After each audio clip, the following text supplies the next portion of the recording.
Τότε στο Παγκράτη. Γεια σου. Για κόπιασε. Αν είσαι νέος ή νέα σε αυτό το κανάλι, κάνε μια εγγραφή γιατί με βοηθάει πολύ αυτό. Κάνε και ένα like να ανέβουμε. Βάλε κάτι όμορφο να φας ή να πιείς και έλα να σου πω.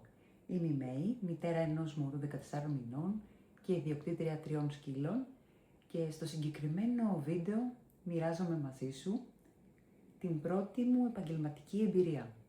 Στο συγκεκριμένο βίντεο θα σου πω τα θετικά και τα αρνητικά στο να δουλεύεις στην πρώτη μου δουλειά, σαν πρώτη εμπειρία, και θα σου πω κι άλλα.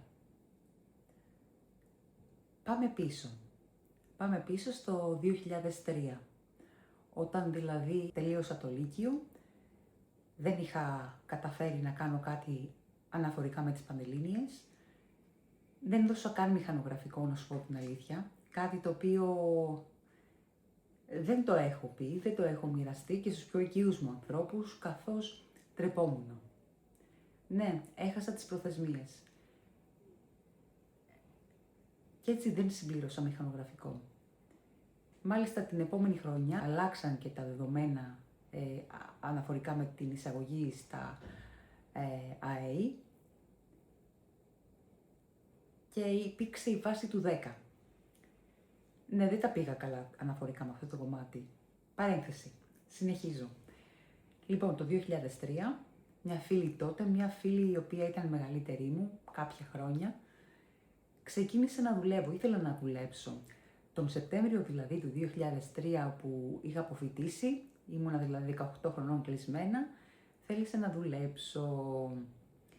Η συγκεκριμένη φίλη πουλούσε εγκυκλοπαίδειες. Είναι ένα από τα επαγγέλματα που έχει πλήρως αντικατασταθεί από το ίντερνετ, από την Google, καθότι πλέον σπάνια κάποιος παίρνει βιβλίο εγκυκλοπαίδειας.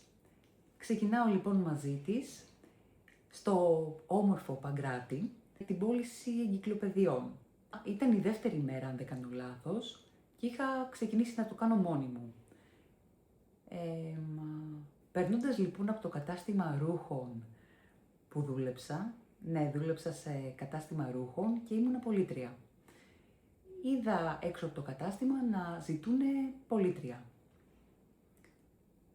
Χωρίς να διστάσω πάρα πολύ, μπαίνω μέσα,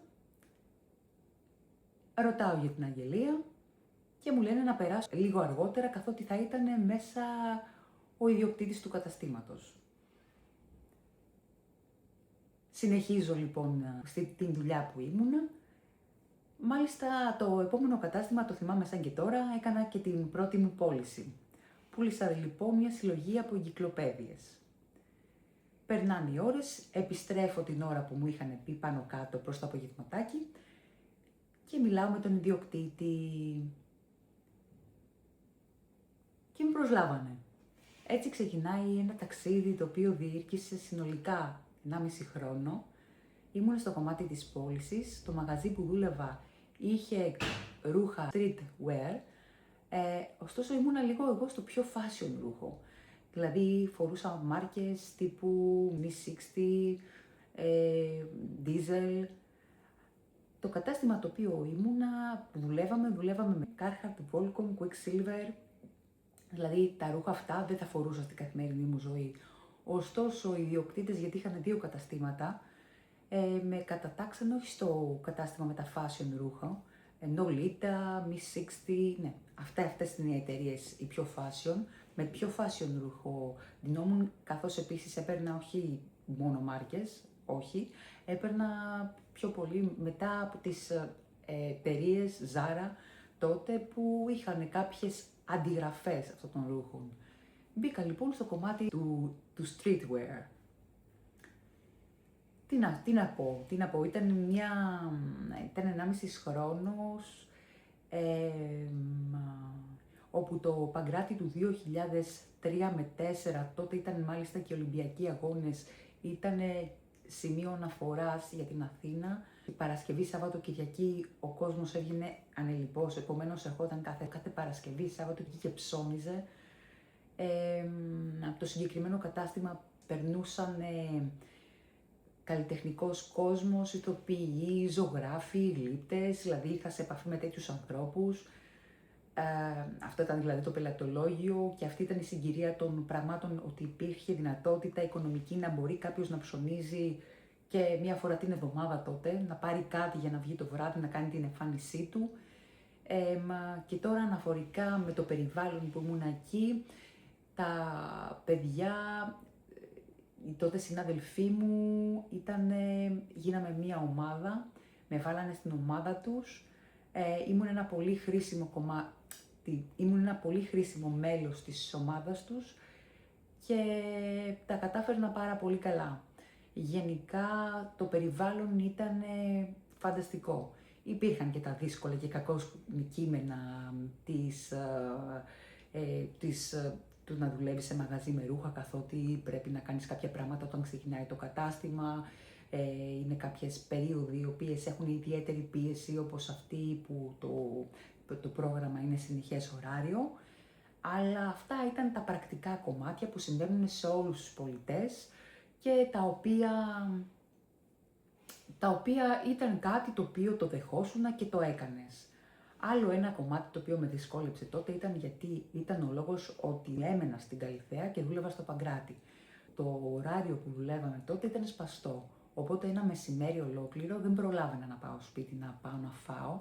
Έμενα λοιπόν αυτό το διάστημα εκεί τριγύρω, στους δρόμους, στις καφετέριες, με φίλους, με ανθρώπους που είχα γνωρίσει και έκανα παρέα.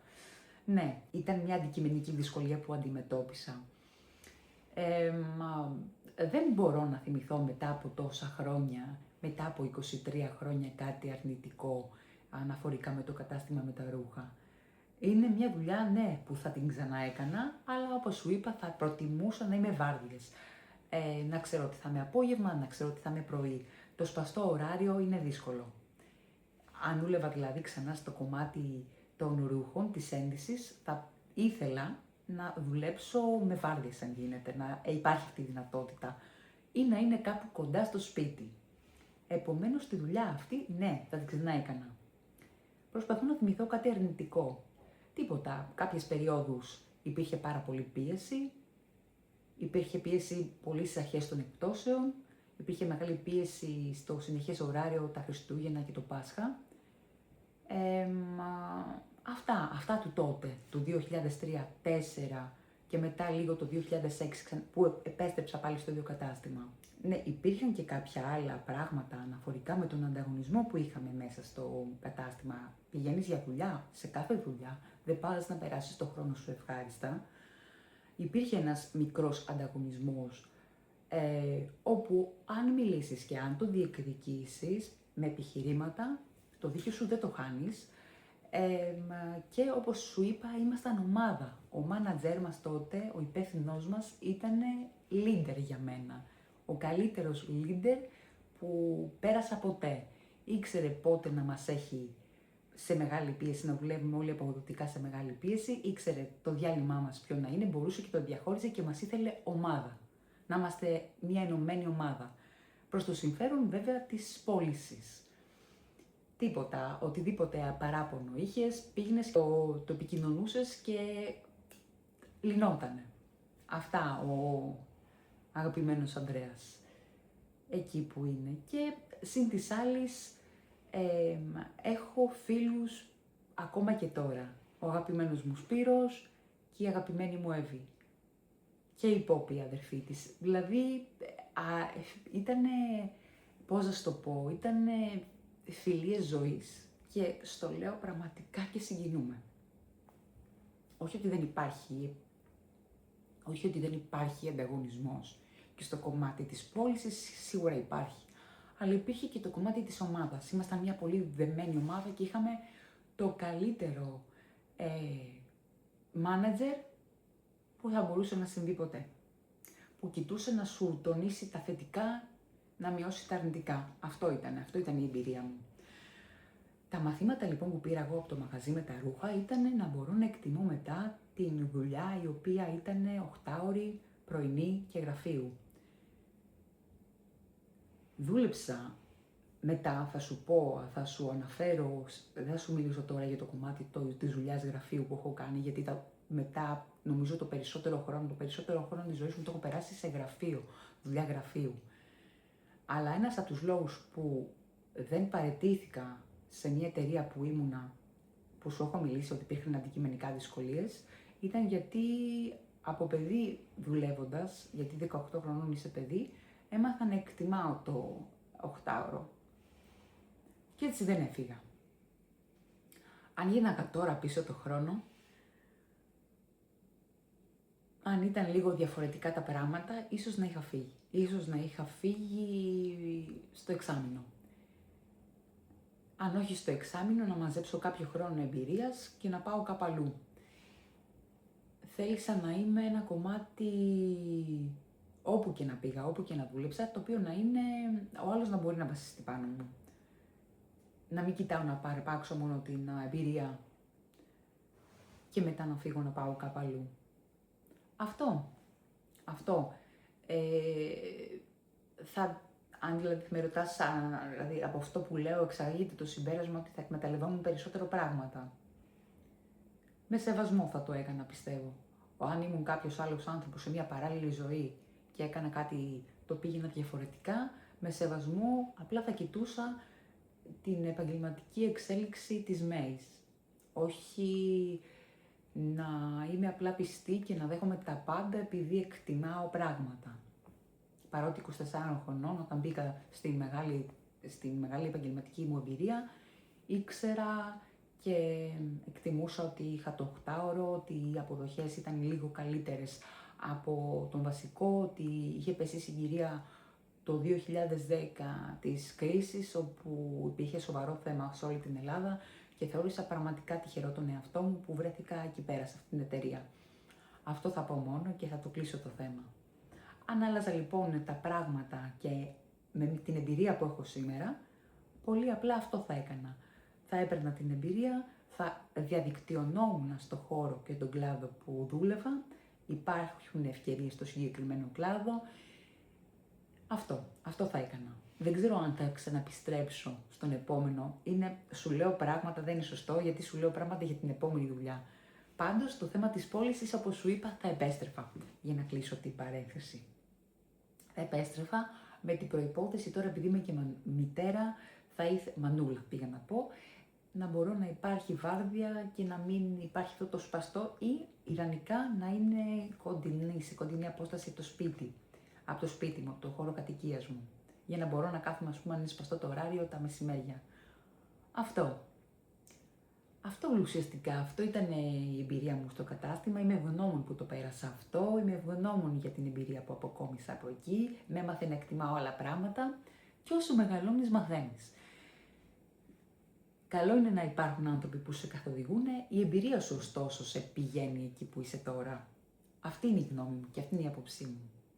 Λοιπόν, αυτό ήταν και το περιεχόμενο του συγκεκριμένου βίντεο. Μην ξεχάσεις, αν σου άρεσε, να κάνεις ένα like, ένα thumbs up και μία εγγραφή στο συγκεκριμένο κανάλι, γιατί με βοηθάει πολύ αυτό. Σε ευχαριστώ πολύ για τη θέαση. Τα λέμε σε ένα επόμενο βίντεο.